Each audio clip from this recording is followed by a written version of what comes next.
To live in medieval times, anywhere in the world, was to live inside limits that modern people rarely feel. Limits of energy, limits of information, limits of time, mobility, and certainty. The medieval world was not defined primarily by castles or knights or plagues, but by constraint. Almost every aspect of life was shaped by how much muscle power, wood, water, wind, and sunlight a society could reliably convert into survival. At its core, the medieval era, roughly spanning from the 5th to the 15th centuries depending on region, was a biological economy. Human and animal bodies were the engines. Calories were currency. Food production absorbed the majority of human labor, regardless of geography. Whether you lived in a European village, a Chinese river basin, a West African trade city, or a Mesoamerican highland settlement, daily life revolved around securing enough energy to get through the year. Most people woke with the sun because artificial lighting was expensive and inefficient. Candles required beeswax or animal fat. Oil lamps depended on plant or fish oils. Firewood had to be gathered, dried, and guarded. Night was not leisure time, it was risk time. Darkness meant injury, theft, fire, or worse. As a result, medieval sleep patterns were often segmented. People slept, woke briefly, then slept again, mirroring natural circadian rhythms shaped by limited light rather than clocks. Clocks themselves were rare. Time was experiential, not abstract. Bells, shadows, prayer calls, and natural cycles told people when to work, eat, and rest. This meant life felt slower not because people were idle, but because precision scheduling was impossible. Deadlines existed, but they were seasonal and environmental, not hourly. You planted when the soil allowed it. You harvested when the weather cooperated. You traveled when roads were passable and rivers calm. Health, too, was governed by environmental exposure rather than medical intervention. Most medieval people lived with chronic parasites, untreated injuries, and recurring infections. Childhood mortality was extremely high, but if a person survived into adulthood, they often lived into their 50s or 60s. The body adapted to hardship early. Bones from medieval populations show signs of heavy labor from adolescence onward, compressed spines, worn joints, asymmetrical muscle development. Work was not a phase of life, it was life. Disease shaped psychology as much as biology. Without germ theory, illness was explained through humoral imbalance, spiritual forces, or environmental miasma. This did not mean people were ignorant. It meant they were pattern-based thinkers working with incomplete data. Medieval medicine often emphasized diet, rest, bloodletting, and herbal treatments because those were the variables people could observe and control. While ineffective against many diseases, some remedies worked surprisingly well, particularly in pain management and wound care. Social structure emerged directly from these material realities. Hierarchies were less about ideology and more about logistical control. Those who controlled land, water, storage, or trade routes controlled survival. This produced feudal systems in Europe, bureaucratic states in China, tribute systems in Mesoamerica, and merchant networks across the Islamic world and Indian Ocean. Different forms, same logic. Stability depended on managing scarcity. Information moved slowly. Most people would never travel more than a few miles from where they were born. News arrived by word of mouth, travelers, or messengers, often distorted by distance and delay. This made the world feel both smaller and more mysterious. Distant kingdoms existed, but they were abstract, half rumor, half myth. Maps were symbolic rather than navigational, emphasizing meaning over scale. Yet medieval life was not uniformly bleak. Communities were tightly interdependent. Survival required cooperation, shared labor, shared tools, shared risk. Festivals, markets, and religious rituals served not only spiritual purposes but economic and psychological ones. They synchronized communities, reinforced trust, and provided brief relief from relentless work. Perhaps the most important thing to understand is this: medieval people were not living in a primitive version of our world. They were living in a different system entirely. One optimized for endurance rather than growth, for continuity rather than speed. Innovation happened, but slowly and locally. Change was incremental because failure was fatal. To live in medieval times was to feel the environment constantly pressing in, through weather, hunger, disease, and time itself. Life was not about progress. It was about balance. And losing that balance, even briefly, could mean everything collapsed. In the medieval world, food was not just sustenance, it was the central organizing principle of society. Nearly everything else followed from it: population size, political stability, military power, health, and even belief systems. To understand what daily life felt like, you have to understand how fragile the medieval food system really was, and how closely people lived to the edge of caloric failure. Across most of the world, between 70 and 90% of the population worked directly in agriculture. This was not inefficiency, it was necessity. Pre-industrial farming had a low energy return. A large fraction of the calories grown in the fields had to be reinvested simply to keep the farmers alive and able to work the next season. Surplus existed, but it was thin and unevenly distributed. The science of medieval farming was empirical rather than theoretical. Farmers did not understand nitrogen cycles, soil chemistry, or photosynthesis, but they understood patterns with remarkable precision. They knew which soils exhausted quickly, which crops restore fertility, and which combinations reduced risk. Crop rotation systems, such as the free field system in Europe, were sophisticated adaptations to nutrient depletion, even without chemical fertilizers. Globally, agricultural strategies varied by climate and geography, but the underlying constraints were similar. In medieval Europe, cereal grains like wheat, rye, barley, and oats dominated because they stored well and provided high caloric density. In China, intensive rice cultivation supported much higher population densities but required enormous labor inputs and precise water control. In Mesoamerica, maize, beans, and squash formed a nutritionally balanced triad, compensating for protein deficiencies common in grain-heavy diets elsewhere. In parts of Africa, sorghum and millet thrived in arid conditions where other crops failed. Diet, however, was monotonous by modern standards. Most people ate variations of the same meal every day: grain-based porridge, bread, or gruel, supplemented occasionally by vegetables, legumes, dairy, or preserved fish. Meat was rare for peasants, not because of ignorance, but because animals were more valuable alive than eaten. Oxen plowed fields. Sheep produced wool. Chickens laid eggs. Slaughtering an animal was an economic decision with long-term consequences. Caloric intake hovered just above survival levels. During good years, people were adequately nourished. During bad years, malnutrition spread quickly. Medieval bodies adapted to this reality.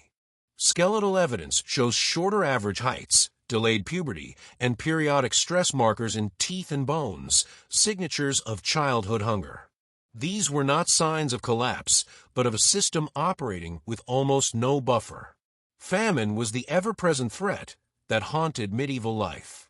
It did not require total crop failure, just a sequence of slightly bad seasons, excessive rain, drought, or early frost.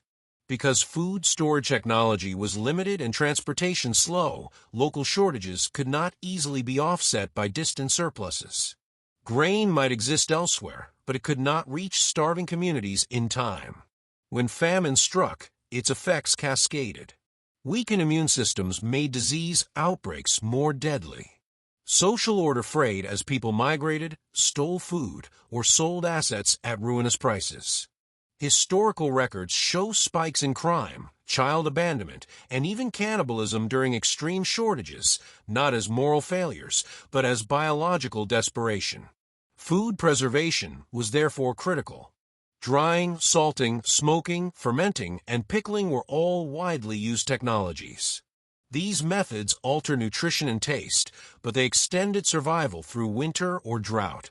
Fermented foods such as bread, beer, cheese, yogurt, and pickled vegetables also played an unrecognized microbiological role, introducing beneficial bacteria that improved digestion and food safety long before germ theory existed. Alcohol, particularly wheat beer or wine, was consumed daily in many regions, not primarily for intoxication, but because fermentation made liquids safer than untreated water. Brewing converted grain calories into a storable, microbiologically stable form. This meant that in many medieval societies, beer was effectively liquid bread. The social hierarchy of food was stark. Elites consumed white bread, meat, sugar, and imported spices. Peasants ate dark bread, vegetables, and whatever protein they could obtain. This was not merely cultural, it had measurable health consequences. Iron deficiency, dental wear from stone ground flour, and chronic inflammation were far more common among the poor. Yet medieval people were not passive victims of hunger. They actively managed risk through diversification, planting multiple crops, foraging wild foods, keeping kitchen gardens, and relying on communal grain reserves when possible. Religious fasting calendars, often seen as purely spiritual, also functioned as ecological pacing mechanisms, reducing demand during lean periods. In the medieval world, food was never background noise. It was the lens through which time, labor, and survival were understood. Every meal carried the memory of past scarcity and the uncertainty of future harvests. Eating was not casual. It was reassurance, temporary proof that the system, for now, was still holding. The medieval built environment was not designed for comfort in the modern sense. It was designed for survival, material efficiency, and social signaling under severe constraints. Homes, villages, and cities reflected what a society could extract locally: wood, mud, stone, reed, brick, and how much labor it could afford to spend shaping those materials into shelter. For most people, housing was simple and multifunctional. A medieval home was not a place you moved through during the day. It was a place you worked inside. Cooking, sleeping, tool repair, food processing, animal care, and storage often happened under one roof. Separation of functions into distinct rooms was rare among the lower classes and gradual even among elites. Construction materials varied widely by region, but the logic was universal: build with what is nearby and renewable. In forested regions of Europe and East Asia, timber framing dominated. In river valleys and floodplains, wattle and daub, woven branches coated in mud, straw, and animal dung, was common. In arid or mountainous regions, stone and adobe provided thermal stability. Each material had advantages and risks. Wood burned, mud eroded, stone required enormous labor to quarry and transport. Insulation was crude but effective when properly designed. Thick walls, small windows, low ceilings, and thatched roofs helped retain heat in winter and moderate temperature swings in summer. Fireplaces or central hearths were the heart of the home, but they filled interiors with smoke. Chimneys were a late medieval improvement. Before that, smoke escaped through roof vents or doorways, blackening beams and lungs alike. Chronic respiratory irritation was common, but people adapted physiologically over time. Furniture was sparse. Most medieval households owned few movable objects, perhaps a table, benches, storage chests, cooking vessels, and bedding made of straw or wool. Personal space as a concept barely existed. Privacy was rare, and silence rarer still. Homes were acoustically alive with animals, tools, voices, and weather. Villages were compact for a reason. Fields lay beyond the settlement, but homes clustered together for defense, labor sharing, and access to communal resources like wells, ovens, and mills. The village was an economic organism. Tasks such as plowing, harvesting, and maintenance were coordinated at the community level because no household could manage the workload alone. Medieval towns and cities emerged where trade, administration, or geography created concentrated opportunity: river crossings, ports, crossroads, pilgrimage routes. Urban density was high by necessity. City walls constrained expansion, so buildings grew upward and inward. Streets were narrow, irregular, and often unpaved. Drainage relied on gravity, ditches, and informal runoff. Sanitation was functional but unsystematic. Waste disposal varied widely. Some cities had latrines connected to cesspits or waterways. Others relied on night soil collectors or direct disposal into streets. Contrary to popular myth, medieval people were not ignorant of filth. They were constrained by infrastructure. The concept of centralized sewage systems require materials, surveying, and energy inputs that most medieval societies could not sustain. Water access shaped urban life profoundly. Wells, fountains, cisterns, and aqueducts were critical points of control. Contaminated water caused outbreaks of disease, even if the mechanism was not understood. This is why brewing, boiling, and fermenting liquids became routine safety practices rather than luxuries. Fire was the greatest constant threat. Most medieval cities burned repeatedly. Dense wooden construction, open flames, thatched roofs, and narrow streets made fires inevitable. Cities developed early fire regulations, limits on roof materials, spacing between buildings, night watches, but enforcement was uneven. Rebuilding after fire was a normal part of urban life, not a catastrophe. Architecture also encoded social hierarchy. Taller stone buildings, tiled roofs, private courtyards, and glazed windows signaled wealth and power. Castles, palaces, temples, mosques, and cathedrals were not merely religious or military structures, they were energy monuments. They represented concentrated labor, surplus extraction, and organizational capacity. Their scale was intended to be felt physically by the population. Yet medieval cities were not uniformly grim. They were centers of innovation, craft specialization, and cultural exchange. Workshops lined streets by trade, tanners near water, metalworkers near fuel supplies, markets near gates. Noise, smell, and activity were constant, but so was opportunity. Urban life offered alternatives to agricultural dependence, even if it introduced new risks. In the medieval world, the built environment was a living compromise between nature and necessity. Homes leaked heat. Streets flooded. Fires destroyed neighborhoods. But these structures embodied accumulated knowledge, what worked, what failed, and what could be repaired with available tools. People lived inside systems they understood intimately because their survival depended on knowing every weakness of the walls around them. In the medieval world, work was not a category of life. It was the default state of being awake. The human body was the primary machine, and its limits defined how much society could produce, how far it could expand, and how stable it could remain. Every system, from agriculture to warfare to craftsmanship, was ultimately constrained by muscle, endurance, and recovery. Most labor was seasonal but relentless. Agricultural calendars governed life across much of the world, and even non-farm occupations synchronized themselves to planting and harvest cycles. There were periods of intense exertion, plowing, sowing, reaping, threshing, followed by brief lulls that were filled with maintenance, repair, and preparation. Rest rarely meant inactivity. It meant different kinds of work. Medieval work rhythms followed daylight and weather rather than clocks. In summer, workdays could stretch from dawn to dusk, sometimes exceeding 14 hours. In winter, labor shortened but did not disappear. Tools had to be repaired, animals cared for, food preserved, and clothing mended. This produced bodies adapted to endurance rather than bursts of strength. Skeletal remains show thickened bones, enlarged muscle attachment points, and asymmetrical development, evidence of repetitive motion performed over decades. Tools were simple but optimized. The medieval plow, axe, sickle, loom, and hammer were the result of centuries of incremental refinement. They lacked mechanized power, but they were well matched to human biomechanics. A poorly designed tool would injure its user quickly. Survival favored ergonomics long before the term existed.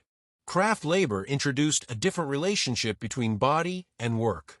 Blacksmiths, masons, carpenters, weavers, potters, and metalworkers developed specialized muscle patterns and chronic injuries tied to their trades.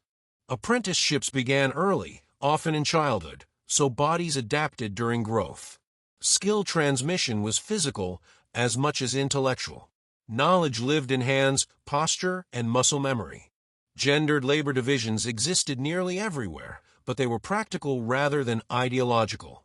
Men typically performed heavy field labor, construction, and long-distance trade, while women managed food processing, textile production, childcare, and household economies. These roles were not separate spheres, they overlapped constantly. Women worked in fields, markets, workshops, and farms, especially during peak labor seasons. Survival required flexibility more than rigid norms. Children worked early. From a modern perspective, medieval childhood appears harsh, but biologically, it was adaptive. Children learned tasks gradually, herding, gathering, spinning, carrying, building strength and coordination over time.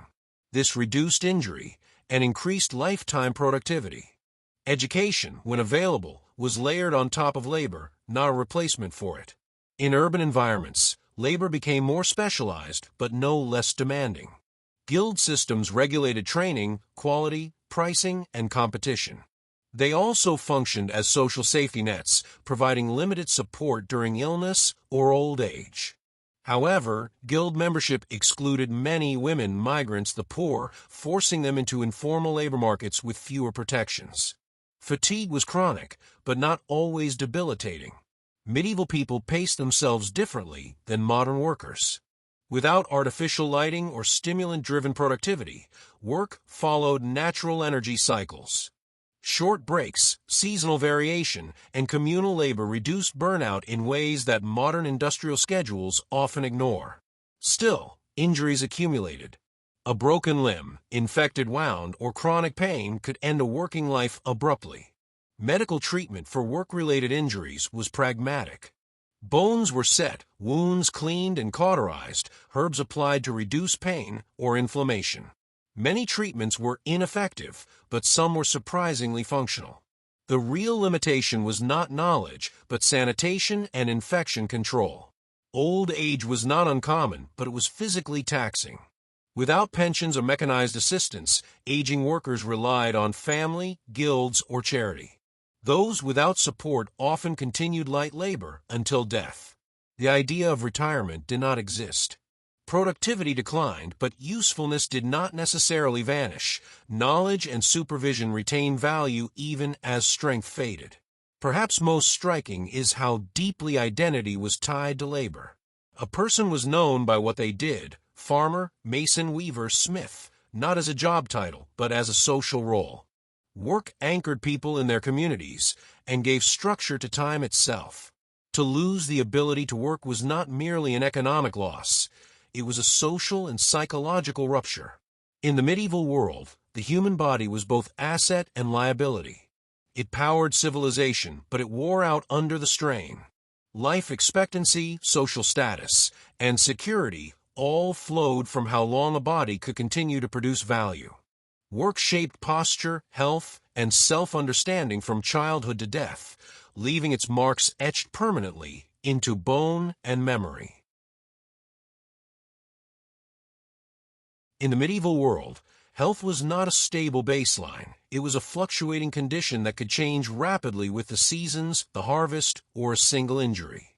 Most people lived in a state that modern medicine would classify as chronically stressed, nutritionally marginal, frequently exposed to pathogens, and lacking effective treatments for acute disease. Yet medieval populations were not perpetually sick. They were adapted to a harsher biological environment, even as that environment periodically overwhelmed them. Disease was an expected feature of life, not an aberration. Fevers, infections, parasites, respiratory illnesses, and gastrointestinal disorders were common. Many conditions resolved on their own. Others lingered for years. People learned to live with pain, reduced mobility, and recurring illness as normal aspects of existence. What terrified medieval societies were not everyday sicknesses, but sudden waves of mortality, epidemics that disrupted the fragile balance between population and food supply. Without germ theory, medieval medicine explained illness through frameworks that were internally logical, even if biologically incomplete. In much of Europe and the Islamic world, health was understood through humoral theory, the balance of blood, phlegm, black bile, and yellow bile. In China, Health centered on the balance of qi, yin, and yang, and organ systems interacting with the environment. In South Asia, Ayurvedic traditions emphasize bodily energies and dietary harmony. These systems differed, but all shared a focus on balance rather than eradication. Treatment strategies reflected this worldview. Physicians prescribed dietary changes, rest, bloodletting, purging, and herbal remedies to restore equilibrium. While many interventions were ineffective or harmful, others provided real benefits: pain relief, reduced inflammation, improved digestion, or psychological reassurance. The placebo effect, communal care, and enforced rest likely contributed more to recovery than medieval practitioners realized. Medical knowledge was stratified. Learned physicians served elites in urban populations, often trained in universities or scholarly traditions. Most people relied on local healers, midwives, monks, barbers, or family knowledge passed down through generations. These practitioners were practical rather than theoretical, drawing on observation, experience, and experimentation. Herbal medicine, in particular, was sophisticated.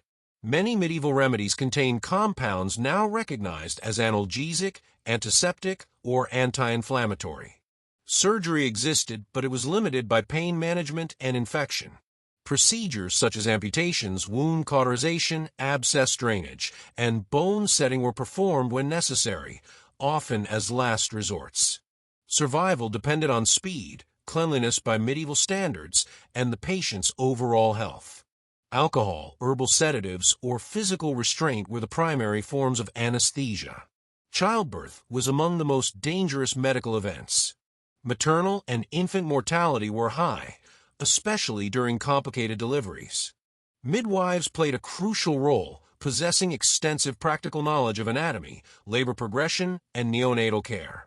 Despite the risks, birth was a communal event, surrounded by ritual and social support, which helped mitigate psychological trauma even when outcomes were grim. Epidemics were the true biological shocks of the medieval era.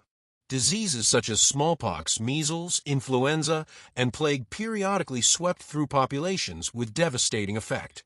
The Black Death of the 14th century is the most famous example, but was part of a broader pattern. High-density living, close contact with animals, poor sanitation, and long-distance trade created ideal conditions for disease spread. People responded to epidemics with a mix of observation, fear, and adaptation. Quarantines were imposed, travel restricted, and contaminated areas avoided, sometimes effectively, sometimes not. Religious explanations framed disease as divine punishment or cosmic imbalance, but practical measures often accompanied spiritual responses. The absence of germ theory did not mean the absence of behavioral learning. Mental health, as a category, did not exist in the modern sense. Psychological distress was interpreted through spiritual, moral, or physical lenses. Grief, anxiety, and depression were common, especially given high mortality rates and chronic uncertainty. Community rituals, religious practices, storytelling, and routine provided emotional regulation. While medieval life imposed severe stresses, it also embedded individuals in tightly knit social networks that offered meaning and continuity. Nutrition played a central role in health outcomes. Periods of adequate food supported resilience. Famine magnified mortality dramatically. Malnourished bodies succumbed to infections that would otherwise have been survivable. This link between food and disease was intuitively understood, even if its mechanisms were not. Importantly, medieval people were not uniformly short-lived or fragile. Those who survived childhood often developed strong immune responses through repeated exposure.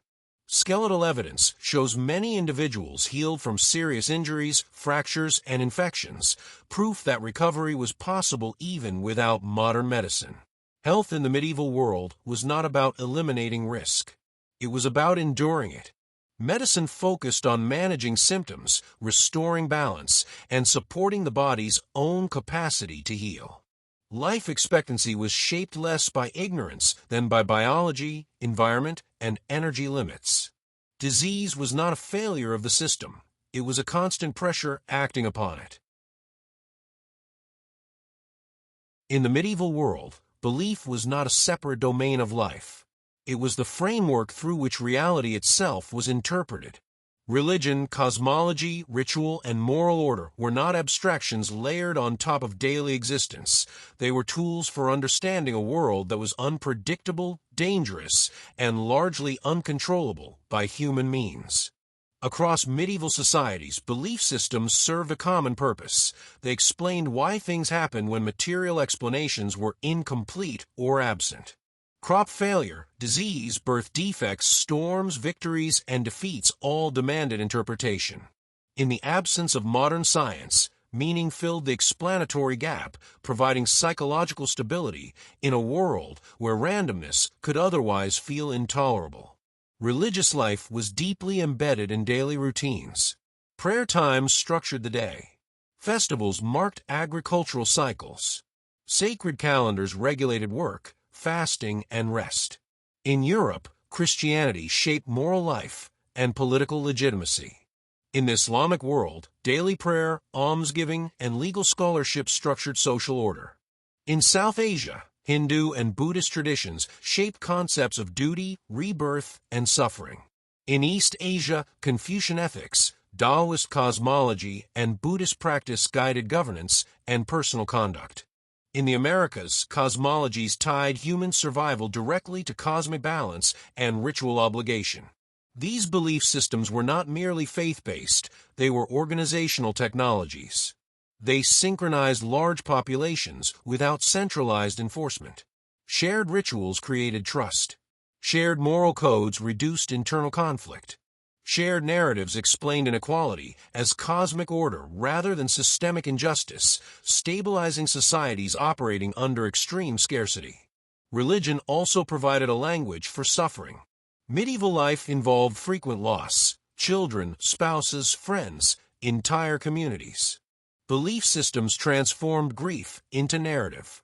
Suffering could be interpreted as a test, a consequence, a purification, or part of a larger cosmic cycle. This did not eliminate pain, but it made it bearable.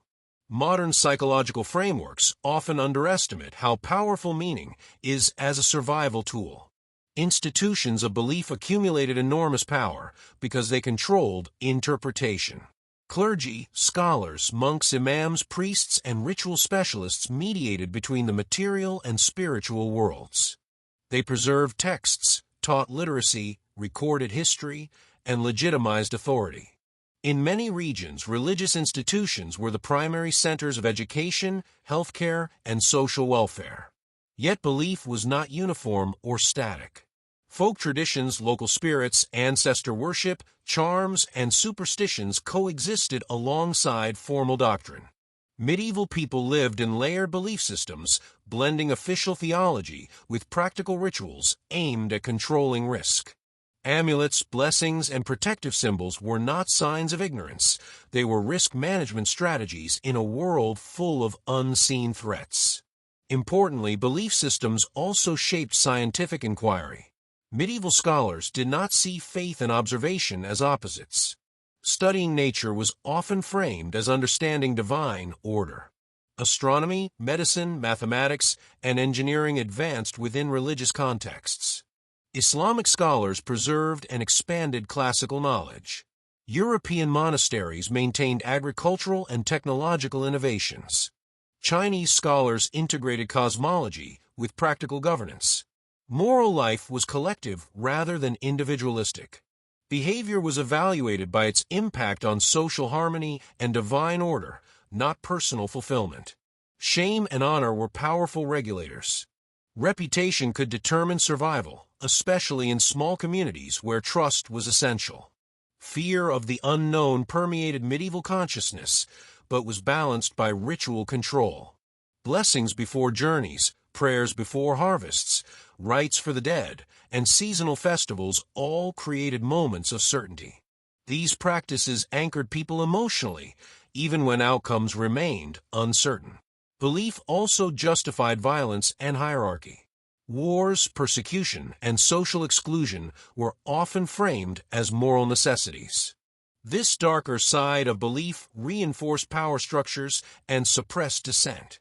Yet even here, belief was not purely manipulative. It reflected genuine attempts to impose order on chaos. In the medieval world, meaning was not optional. It was necessary infrastructure. Without belief systems, societies facing constant mortality, scarcity, and uncertainty would have fractured under psychological strain. Faith, ritual, and cosmology were not escapes from reality. They were adaptations to it. Medieval societies did not lack order, they lacked abstraction. Power, law, and authority were not enforced through distant institutions or impersonal systems, but through visible relationships, rituals, and reputations. Social order was maintained not by constant oversight, but by a web of obligations that tied individuals to land, families, lords, religious institutions, and communities. At the most basic level, power was local.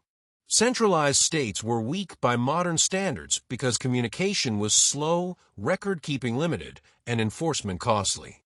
Authority therefore flowed downward through personal ties, rather than upward through bureaucracy. Kings ruled through nobles. Nobles ruled through retainers. Village elders, priests, guild masters, and household heads exercised everyday control. Law was primarily customary.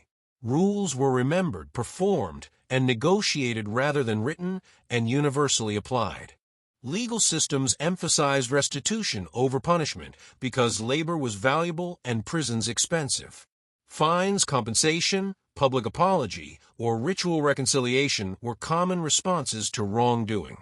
Execution and exile existed, but they were used sparingly compared to popular imagination.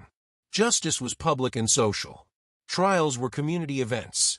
Witness reputation often mattered more than evidence.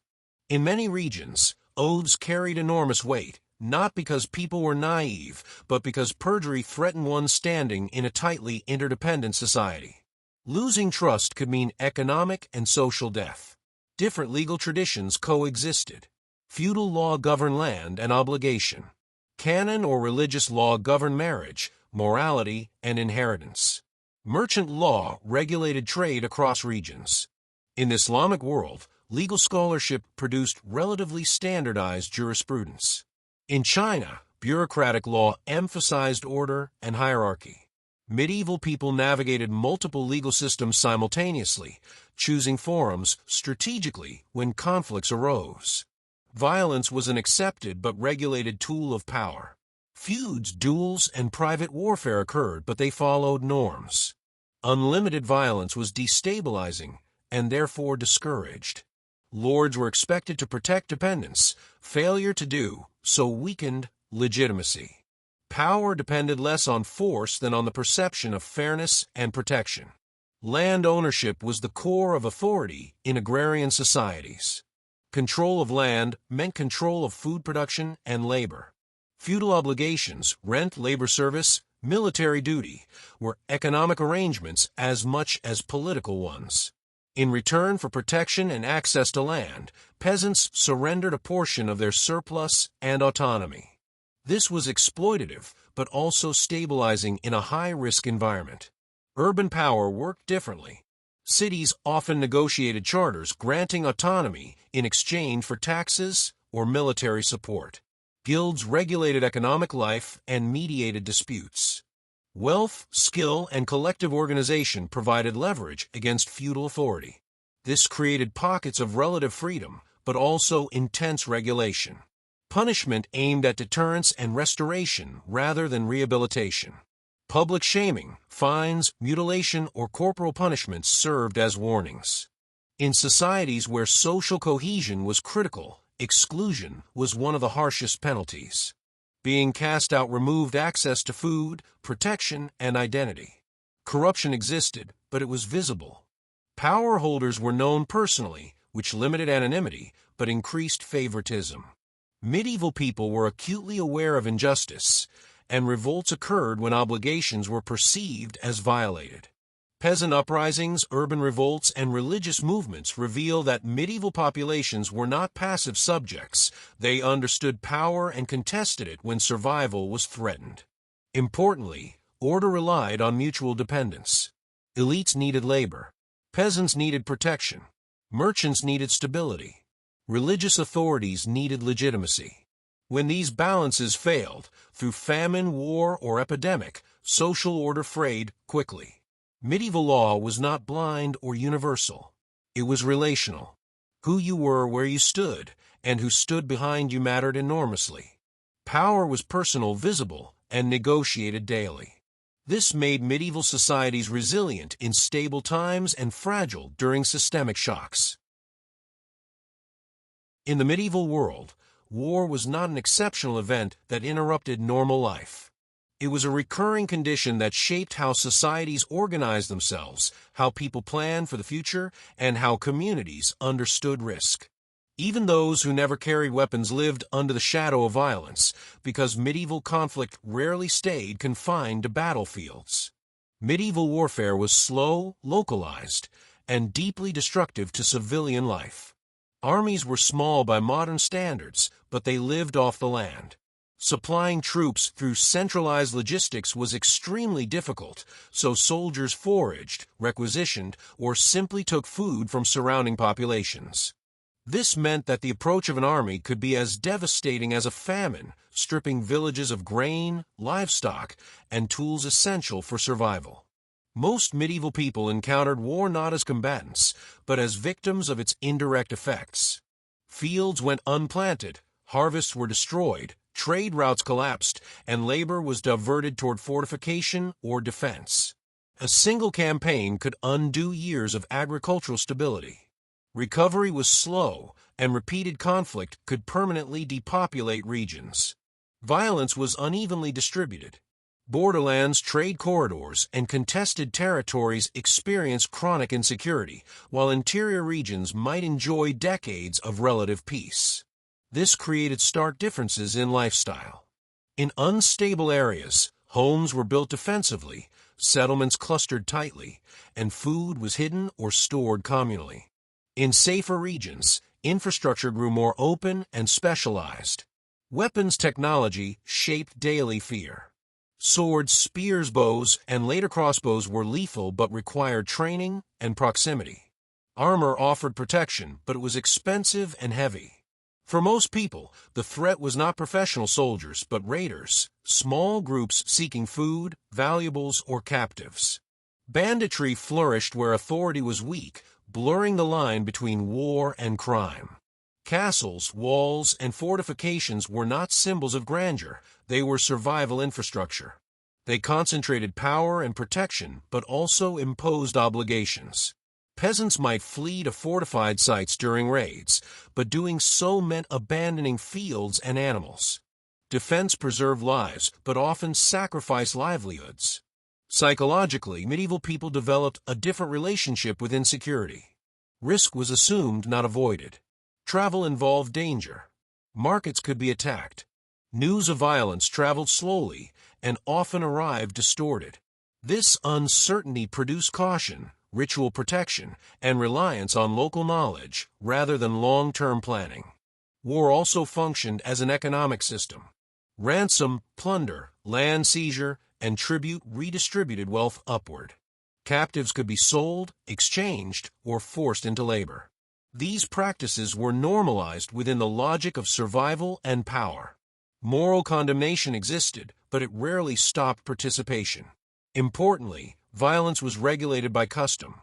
Rules of engagement, ransom expectations, and religious prohibitions limited some forms of brutality, especially among elites. However, these norms offered little protection to the poor. Civilians bore the greatest costs, even if they had no stake in the conflict. Periods of peace were therefore intensely valued. Stability meant food security, rebuilding, population growth, and trade. Medieval societies were acutely aware that peace was fragile and temporary. This awareness shaped architecture, social bonds, and political loyalty. War did not define medieval life, but it framed it. The constant possibility of violence shaped decisions about where to live, how much to store, whom to trust, and how tightly communities held together. Survival depended not on eliminating conflict, but on enduring it and rebuilding afterward. Despite the slow pace of medieval life, the world was far more connected than it first appears. Trade and travel linked distant regions through fragile but persistent networks that moved not only goods, but ideas, technologies, beliefs, and disease. For most people, the wider world was invisible yet influential, felt through prices, fashions, rumors, and sudden disruptions rather than direct experience. Travel was difficult, expensive, and dangerous. Roads were poorly maintained, bridges unreliable, and navigation imprecise. Most journeys were made on foot or by animal. Carts moved slowly and were vulnerable to breakdown and theft. River and coastal transport were far more efficient, which is why medieval trade networks clustered around waterways. Rivers, seas, and monsoon routes functioned as the arteries of the medieval economy. Merchants were specialists in risk. They calculated profit against weather, banditry, political instability, and spoilage. Long-distance trade required credit systems, partnerships, and trust mechanisms to function at all. Bills of exchange, caravans, merchant guilds, and shared warehouses evolved to reduce uncertainty. These were not primitive systems, they were sophisticated responses to extreme logistical constraints. Trade goods reflected geography and labor intensity. Bulk commodities like grain, timber, and stone rarely traveled far due to transport costs. High-value, low-weight items dominated long-distance trade. Spices, silk, precious metals, salt, dyes, books, glassware, and finely crafted tools. These goods carried cultural influence disproportionate to their volume, reshaping tastes, technologies, and social hierarchies. Trade routes connected civilizations. The Silk Roads linked East Asia, Central Asia, the Middle East, and Europe. Indian Ocean networks connected East Africa, Arabia, India, Southeast Asia, and China. Trans-Saharan routes moved gold, salt, and enslaved people across Africa. In the Americas, extensive trade networks moved obsidian, cacao, feathers, and maize across vast distances. These systems rose and fell with political stability and environmental conditions. Markets were social events as much as economic ones. Weekly and seasonal markets synchronized rural and urban life. They were places of exchange, news, marriage arrangements, and dispute resolution. Market regulations controlled prices, weights, and quality, reflecting the importance of trust in low-information economies. Travel also moved knowledge. Techniques in metallurgy, agriculture, architecture, navigation, and medicine spread gradually along trade routes.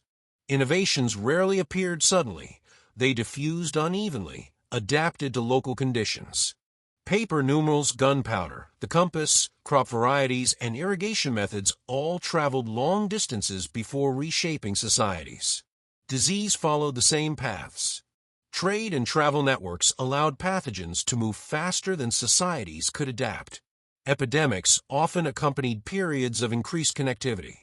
Medieval people noticed this correlation, even if they misunderstood its cause and sometimes restricted movement during outbreaks.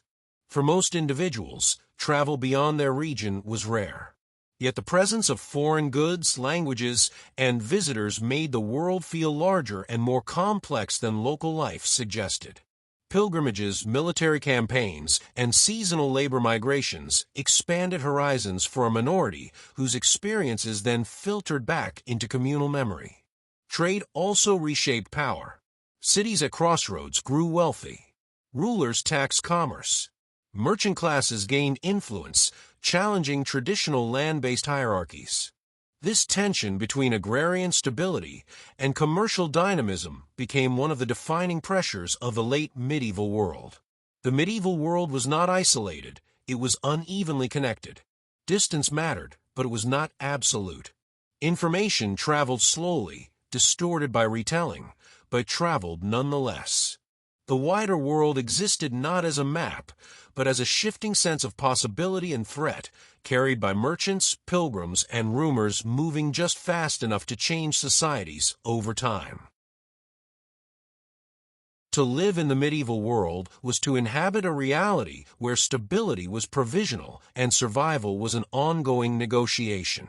Life was not experienced as a steady upward trajectory, but as a series of cycles, seasonal, biological, social, and spiritual, each one capable of sustaining life or undoing it. What defined medieval existence was not constant catastrophe, but constant exposure. Time felt different. Without precise clocks or schedules, days unfolded according to light, weather, and obligation rather than minutes. The future was short and concrete. Planning meant preparing for winter, the next harvest, the next birth, the next illness, not a distant retirement or abstract progress. Memory mattered more than prediction. The past, especially lived experience, was the most reliable guide to what might come next. The body was always present. Hunger, fatigue, pain, and recovery shaped consciousness in ways modern life rarely does. Physical limits were not hidden behind machines or infrastructure. When the body failed, life narrowed immediately. This produced a practical, sometimes fatalistic mindset, but also a deep attentiveness to endurance and balance.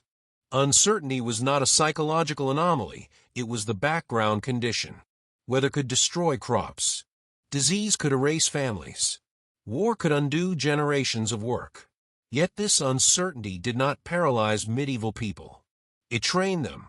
They learned to diversify risk, to rely on community, to read subtle environmental signals, and to accept loss as part of existence rather than an aberration.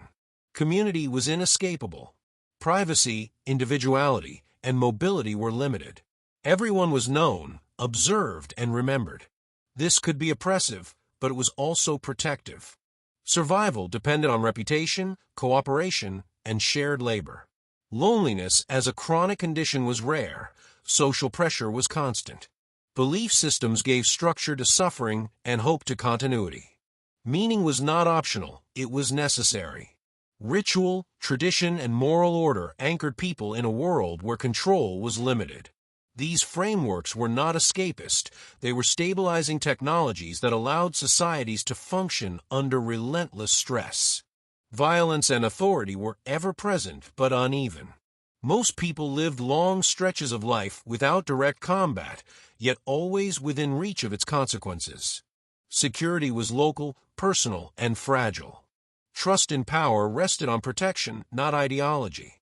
Despite hardship, medieval life was not devoid of joy. Feasts, festivals, music, storytelling, craft mastery, and moments of abundance carried immense emotional weight precisely because they were rare. Pleasure was intense because it was earned and temporary. Perhaps most importantly, medieval people did not see themselves as living in a dark age. They lived in the present, within systems that had always existed as far as they knew. Their world made sense on its own terms.